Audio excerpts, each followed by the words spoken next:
Do you ever feel like your mind is going at 100 miles an hour and isn't going to slow down? Maybe you've gotten out of a stressful meeting at work or come home at the end of a long day or trying to get to sleep and your mind keeps racing from one thought to another. Well, there's something really universal about this experience. Restlessness in our mind is something that affects us all, from students to writers to professionals to creatives. Everyone experiences this at one point or another. And in this video today, I'm going to talk about some practical strategies for calming the mind that you can use whenever you need them. I'm Dr. Alan Johnson, and on this channel, I talk about the mind, well-being, productivity, and change for thinkers, makers, and everyone in between. Sometimes when we try to resist all that noise going through our mind, we can make it even worse. So if we imagine we pick up a snow globe and we shake it, the snow scatters all around, and if we set that snow globe down, the snow will eventually settle. But what do we often do when our mind begins racing? We begin to identify with all of those racing thoughts, and rather than placing that metaphoric snow globe down, we continue to shake it, continuing to cause those ideas to keep flowing through our mind. Our brain has a natural tendency to try to connect pieces of information. And sometimes, especially during periods of stress or overstimulation, this can lead to that fight or flight response. And it can also lead to surges in cortisol and adrenaline, leading to a mind that seems to be racing ahead. A restlessness in our mind can sometimes be a reflection of deeper needs, whether it's a need for safety or clarity, or even creative expression. And once we understand why our mind resists that sense of quiet, we can begin to approach it a little bit more gently and a little bit more strategically. When your mind is restless, it's very often caught up in past worries or future anxieties. Your mind is going to everything that is not the present moment. And there are some really powerful grounding tools that I want to introduce to you now that can help bring the mind back to the present and begin to quiet down that racing mind. The first one is called the 5-4-3-2-1 exercise. And to do this, when your mind is racing and you're finding it difficult to slow the mind down, you take a breath, you look around, and you name 5 things that you can see. You then name 4 things that you can touch, 3 things that you can hear, 2 things that you can smell, and 1 thing that you can taste. And what this short exercise does is helps to ground you in the moment. Our overthinking and racing thoughts are usually thoughts about the past or the future, ruminations in the past and anxieties about the future. So this grounding technique really helps to connect us back to the moment. There's another technique that comes to us from mindfulness-based stress reduction called noting. So rather than trying to resist the thoughts or emotions that are emerging for us in any moment, we just silently subvocalize their name.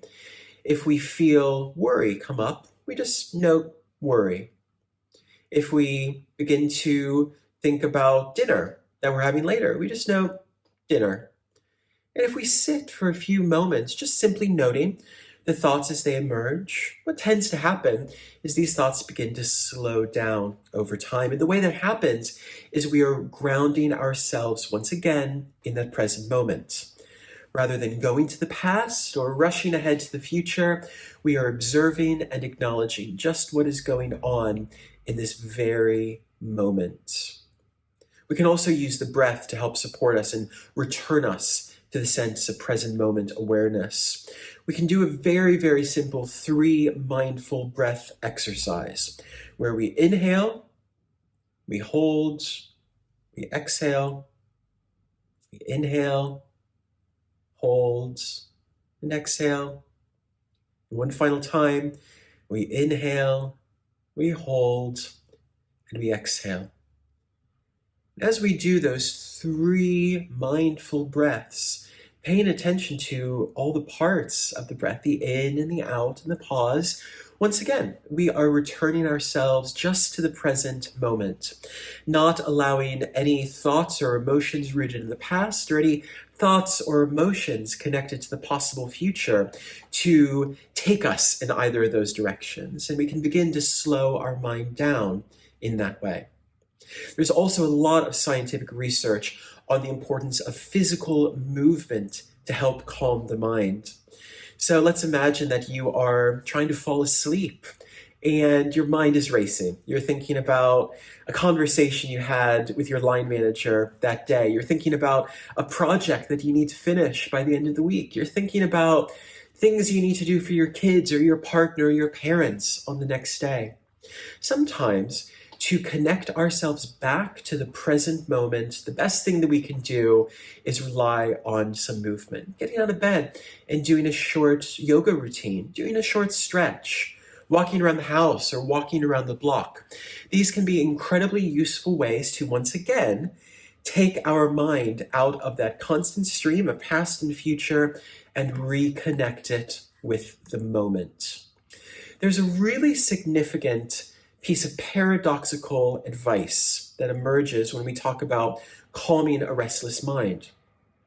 The more we try to quiet the mind, the louder all of that noise becomes. It's like that snow globe metaphor again. Or if we can imagine in those old adventure movies when quicksand would be put in the path of our heroes, and as they struggle to get out, they would be drawn into it further.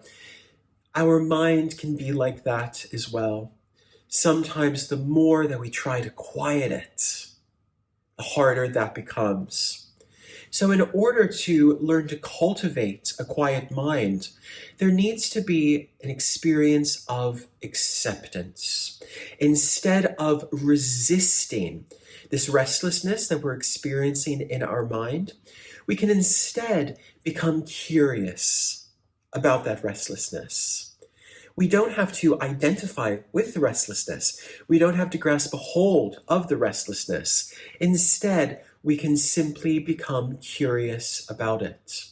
And a way that we might do this is set a timer on our phones or a kitchen timer for 10 minutes and just allow our minds to wander for those 10 minutes and just allow ourselves to be curious about where our mind is going. Not forcing our thoughts or emotions to go in any way, not holding on to any thoughts or emotions that arise, but just noticing them as they rise and as they drift away. And then when that 10-minute timer goes off, we can take a moment to just observe if we're feeling any different. But I want to remind you as well that there are always some times when our mind just continues to race 100 miles an hour, or we struggle to fall asleep, or we find it difficult to transition out of a really, really impactful meeting or event. And when all else fails, acceptance and patience will serve us well. Remember, it is okay to have a restless mind sometimes. Sometimes we just need to allow that to happen. We can treat ourselves with self-compassion in the same way that we would treat a friend or a child or someone that we care about, rather than insisting, no, your mind must be quieted down now, you need to fall asleep now. How would we show up for a friend in that same situation? There are also some times where we might need additional help from others to help quiet our racing mind. And when our mind becomes overwhelming, things such as therapy, mindfulness groups, or coaching can be incredibly supportive. There are lots of great apps out there for guided meditations. I'll put some links in the notes below. There's also structured meditation groups, including what's known as mindfulness-based stress reduction, usually taught over a course of 8 weeks, building up all of the tools that you will need to help quiet your mind, and doing so in a really safe, really supportive environment under the training of an experienced and qualified teacher. And working with therapists or counselors or coaches are incredibly useful when we find that the speed at which our ideas are flowing seem to create difficulties or challenges for us in our life.